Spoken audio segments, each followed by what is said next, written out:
reports from the world's second largest continent.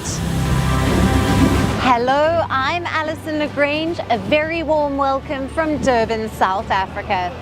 We get you the news and the newsmakers from Africa. From elections to climate change to innovations and opportunities. As the world's attention shifts, we report from Africa, the heart of the global South. Join me every weekday live on First Post.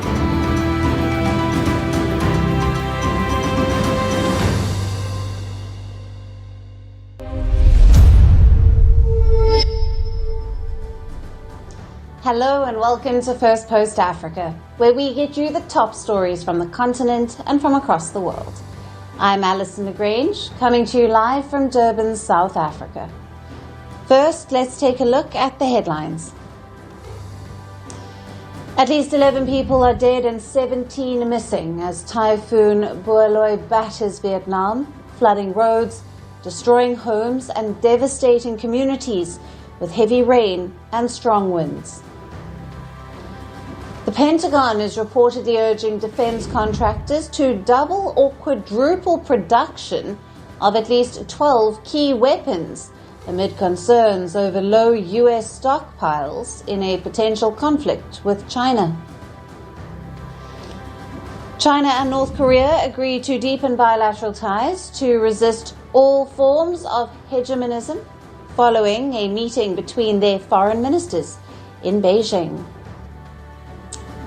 Ukrainian President Volodymyr Zelensky says Russia failed to destabilize Moldova as a pro-European Union party secures a decisive parliamentary victory in the country over the Russian-leaning opposition.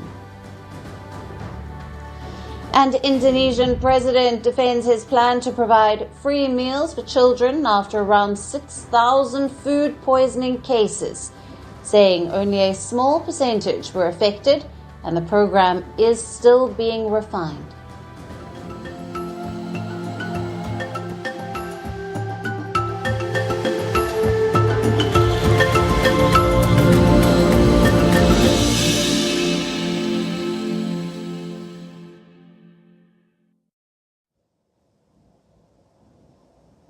Hello and welcome.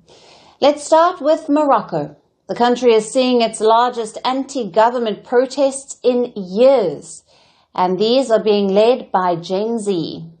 Over the weekend, hundreds of young Moroccans took to the streets in at least 11 cities across the country, including the capital of Rabat, Casablanca, Marrakesh, Agadir, and Soukhsabit. Angry young Moroccans slammed the government over corruption and misplaced priorities. They clashed with the police and blocked a highway. The police arrested dozens of them. In the capital of Rabat, security forces also cracked down on protesters who were trying to gather in several places in the city centre. Now, protesters slammed the government for pouring money into international sporting events while neglecting health and education. This comes as Morocco is preparing to co-host the 2030 FIFA World Cup along with Spain and Portugal. In the run-up to the 2030 FIFA World Cup, Morocco is building at least 3 new stadiums and renovating or expanding at least half a dozen others. The North African nation is also set to host the Africa Cup of Nations later this year.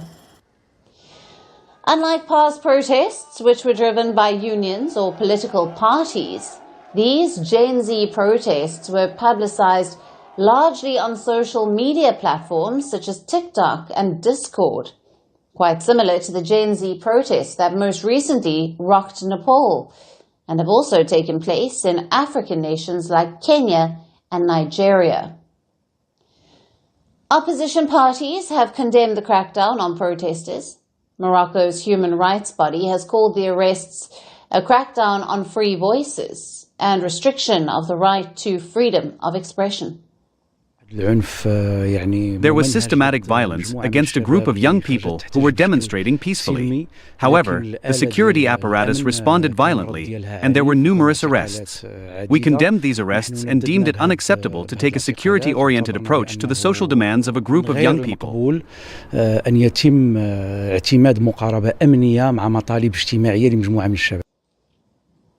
Moroccans have been angry over social inequalities which have disproportionately affected young people and women.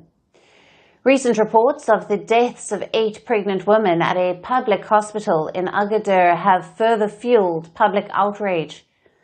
Authorities have denied the allegations of prioritizing World Cup spending over public infrastructure, saying problems in the health sector were inherited. Now, earlier this month, Morocco's Prime Minister Aziz Akhnouch has even hailed the government's major accomplishments in the health sector. But during that time, survivors of Morocco's 2023 earthquake also rallied in Rabat, demanding their houses to be rebuilt as a part of the government's reconstruction program. The devastating quake killed nearly 3,000 people. On the second anniversary of the disaster, dozens of protesters gathered outside Parliament, slamming the government over their exclusion from the reconstruction program. I am demanding money to rebuild my house, which was destroyed by the earthquake, because I haven't received anything. Why am I being deprived of it? I am just a woman. Why am I not receiving aid like everyone else? Young Moroccans are angry over their government's apparent indifference to their struggles. They have called for sweeping educational and public health reforms. Now, it remains to be seen if the Moroccan government can readjust its priorities in time or further face the rage of the fuming Gen Z protesters. And for more on this, we have with us Megan McDonnell, journalist at Morocco World News, who is joining us live from Rabat, Morocco. Welcome to Firstpost Africa. Thank you so much for having me. Now, Megan, what do the latest Gen Z protests tell us about the level of frustration among Morocco's youth, particularly regarding health and education? And how does this reflect the broader social inequalities in the country? Yeah, so thank you. The number one thing that is super apparent in these protests over the weekend is that Moroccan youth are fed up and frustrated. We are seeing the youth calling out, saying that there is a misalignment of government priorities, focusing on spending billions on the stadiums upcoming with the AFCON as well as FIFA 2030 World Cup. And they are neglecting what are basically the basic human rights that are needed in the country. Both Gen Z 212 as well as Morocco Youth Voice are calling essentially for those basic rights on reform of both healthcare and also reform on both healthcare and also their basic demands within education. We're at a backdrop right now in which Morocco has around 7 medics per 10,000 inhabitants, and an even lower in Agadir, which is about 4. So what they're talking about is overcrowded hospitals, lack of equipment, and people dying under questionable conditions. There was a recent series of protests just earlier this month that covered, as we said before, there was outrage over the fact that 8 women had died in the maternity ward, and these youth are just feeling abandoned. So right now there is a lot of frustration, and the youth are basically calling on saying, hey, we understand that the government is putting all of these priorities here, and we want them to focus on our basic needs first. Right. And does the government's heavy security response risk escalating tensions with the protesting youth instead of addressing their demands? So, as with any civil justice protest in uprisings. Basically, what is going on is the youth from the very beginning said that this is going to be a peaceful protest. They put this in their original demand, saying that this is a citizen-led, peaceful movement. And basically what we've seen on the ground is very much so that. So seeing the uptick of arrest over the weekend, yes, of course, that will continue to fuel these movements. They have already talked about how they are not standing down despite what they condemn as the arbitrary arrests. They have Gen Z 212 has also said that they will continue to be protesting and demanding their rights and their demands until they actually see what they're asking for, which is change and actual dialogue with the government, saying we hear you and we address your demands and we are going to go through with those reforms. Right. And how significant could these Gen Z-led protests become in shaping Morocco's political and social landscape? And do they mirror the broader youth-driven discontent across North Africa? So I want to make one quick clarification first and foremost, is that this Gen Z 212, as well as Morocco Youth Voice, they assert that they are not politically aligned with a certain political party in Morocco, but are instead an independent movement. And so off of that, all of these protests are focused primarily on social reform. And so basically, to answer your question, they are significant. I mean, we are seeing the largest array of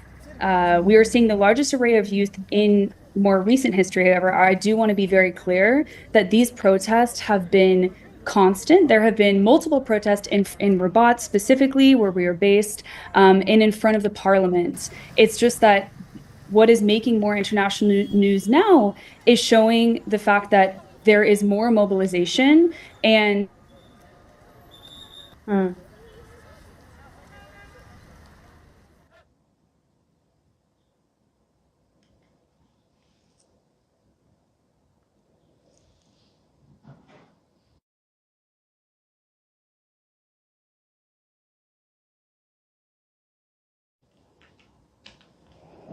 keeping it for the youth, but for the broader Moroccan public as well.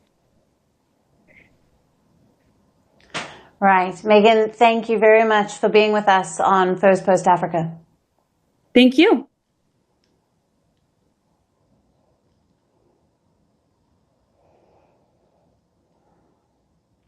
And from the protests in Morocco, we move to the unrest in Madagascar. The East African island nation is also gripped by massive anti-government protests.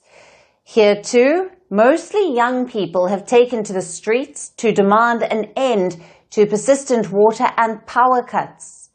Protests that erupted last Thursday in Madagascar's capital of Antananarivo have spilled into this week, turning violent, and this despite the president sacking the energy minister. Now, growing crowds of Gen Z protesters marched through the capital of Antananarivo, and this was today calling for the resignation of the president, Andry Rajoelina. Last week, hundreds of protesters clashed with security forces, and they were mostly dressed in black with faces covered, and some also wore colored straw hats that have become a symbol of defiance.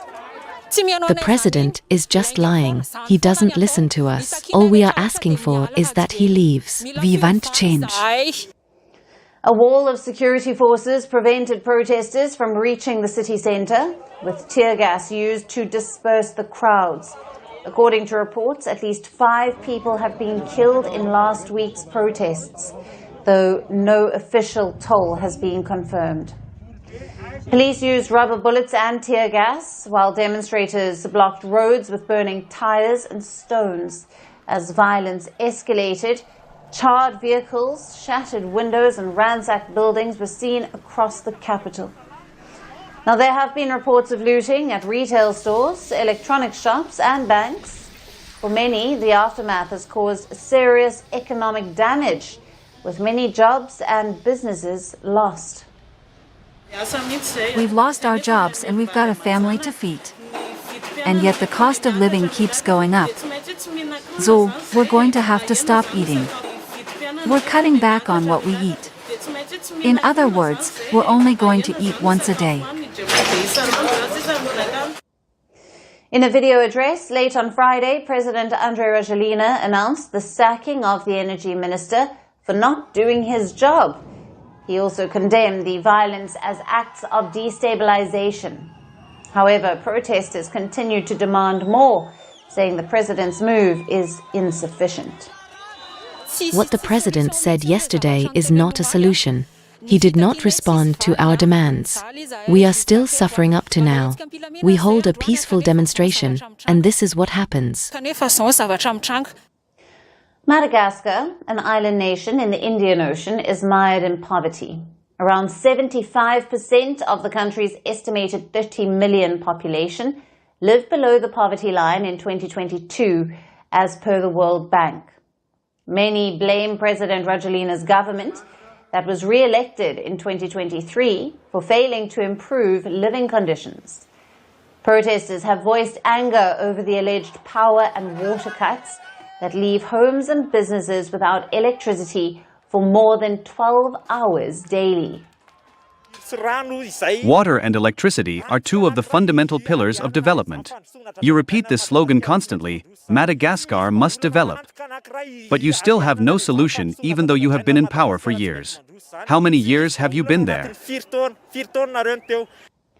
The movement, dominated by young people, has gained momentum on social media, particularly Facebook.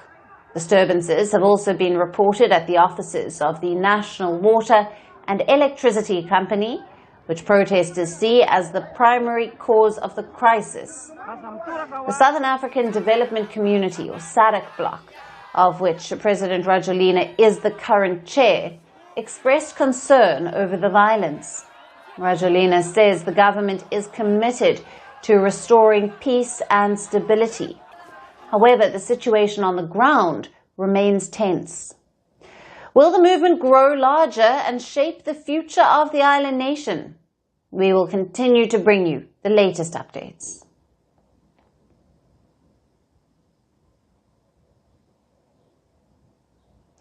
And shifting focus now to West Africa, Niger has delivered a sharp rebuke to France at the United Nations. The Sahel nation accused its former colonizer of destabilization by backing terrorists and fueling rivalries with neighbors. Now, speaking at the United Nations General Assembly, Lamine Zeine Ali Mahaman, the Prime Minister of Niger's interim government, launched heavy allegations against France. He claimed that Paris has trained, financed and equipped terrorists while attempting to destabilize Niger from within and foment inter-ethnic conflict. Speaking from this rostrum, I'd like to condemn the self-avowed support of France to terrorism and hell, and in particular in Niger. Indeed, since the French troops were cast out from Asia in 2023, as announced, the government of France has established a subversive, underhand plan to destabilize my country. It involves sending intelligence to training, funding, and equipping terrorists. Unfortunate attempts to create the conditions for inter-ethnic conflict in Niger and in the Sahel. A disinformation and misinformation campaign to discredit my country, our institutions, our political leaders, and our army. The Nigerian Prime Minister tied the country's current turmoil to its colonial past. He accused the French army of killing demonstrators and executions during colonial occupation. First, unpaid colonial debts. These debts must be paid off. Our people never forgot the unheard of violence which characterized the colonial occupation. The infamous Valachon 1 mission and other military expeditions which stood out because of all the death and the large-scale torture which they unleashed in terror in Jinju, in Dus, in Kearney, in Tessa, and in Zenda. And this in a matter of years, as you know. There were even executions. Mahaman slammed France for exploiting Niger's natural resources.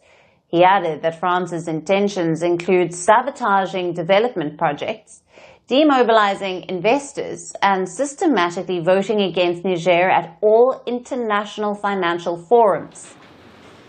Ties between Niger and France have worsened since the military coup in 2023, when the junta ousted French troops who were leading operations against terror groups in the region. Apart from Niger, the junta-led neighbors Mali and Burkina Faso have also removed French troops, turning to Russia for military support. The three countries have formed the Alliance of Sahel States after exiting the regional bloc ECOWAS. The Nigerian Prime Minister blamed the West African bloc for threats to their military and claimed it has been exploited by France. The remarks come against the backdrop of Niger, Burkina Faso and Mali's recent withdrawal from the International Criminal Court, or the ICC, which is seen as a rejection of Western influence. The move reflects growing anti-West sentiment across Africa, particularly in the Sahel nations. Almost all former French colonies in Africa, except Djibouti, has ousted French troops. Now, other nations, including Russia, China, Turkey, and Gulf nations, are now expanding their presence on the continent, strengthening ties in military, economic, and investment sectors. France has faced significant backlash in recent years, with countries leveling serious accusations even after a complete troop ouster. Now, just days ago, France ordered 2 staff members of Mali's consulate to leave, as the West African nation declared 5 French embassy staff persona non grata, accusing them of spying. So, as Sahel nations push back against former colonial influence, the region remains tense, with new alliances and foreign partnerships emerging.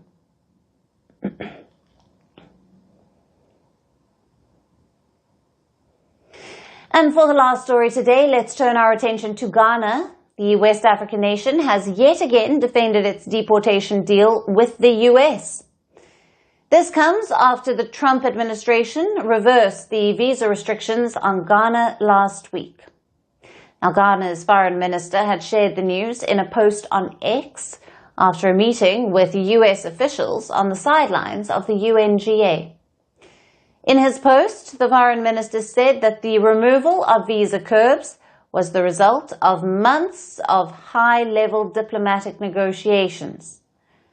Back in July, the US announced restrictions on most visas for nationals from Cameroon, Ethiopia, Ghana, and Nigeria, restricting them to 3 months and a single entry. In the case of Ghana, the Trump administration said that the curbs targeted visa overstays by students. Now that the US has removed these visa curbs, Ghanaians can now be eligible for 5-year multiple entry visas and other enhanced consular privileges. Ghana has hailed this move as a major diplomatic win, but it has further fueled the controversy around accepting deportees from the US and the reported human rights violations. Ghana has been accused of acting as a key deportation hub in Donald Trump's immigration crackdown. Earlier this month, President John Mahama revealed that Ghana was accepting West Africans deported by the US. Ghana has reportedly received at least 14 West African deportees from the US, and these deportees had won protection from US immigration courts against being deported to their home nations. However, there have been reports that Ghana has already sent some of these deportees to their country of origin. Reportedly, 8 to 10 deportees were abruptly sent to Togo earlier this month after being kept in military detention and poor conditions. Now, addressing these allegations, Ghana's foreign minister took to X to defend the removal of visa restrictions on Ghana and the deportation deal with the US, and here's what he said. First, Ghana will not be a dumping ground for US removals. Second, the country was not accepting criminals from the US. Third, the deportation deal with the US to accept a very limited number of pre-vetted West African nationals without criminal backgrounds was consistent with ECOWAS protocols and Pan-African credentials. The minister said that West African nationals are anyway allowed to enter Ghana without visas. Next, the foreign minister assured that the deal with the US government will not undermine Ghana's security and stability in any way. And lastly, the minister denied claims that Ghana's negotiations with the US were focused only on receiving US removals. The minister said that the negotiations were aimed at reassessing the 15% tariff imposed on Ghana, securing a special US-Ghana trade deal, and renewal of the African Growth and Opportunity Act.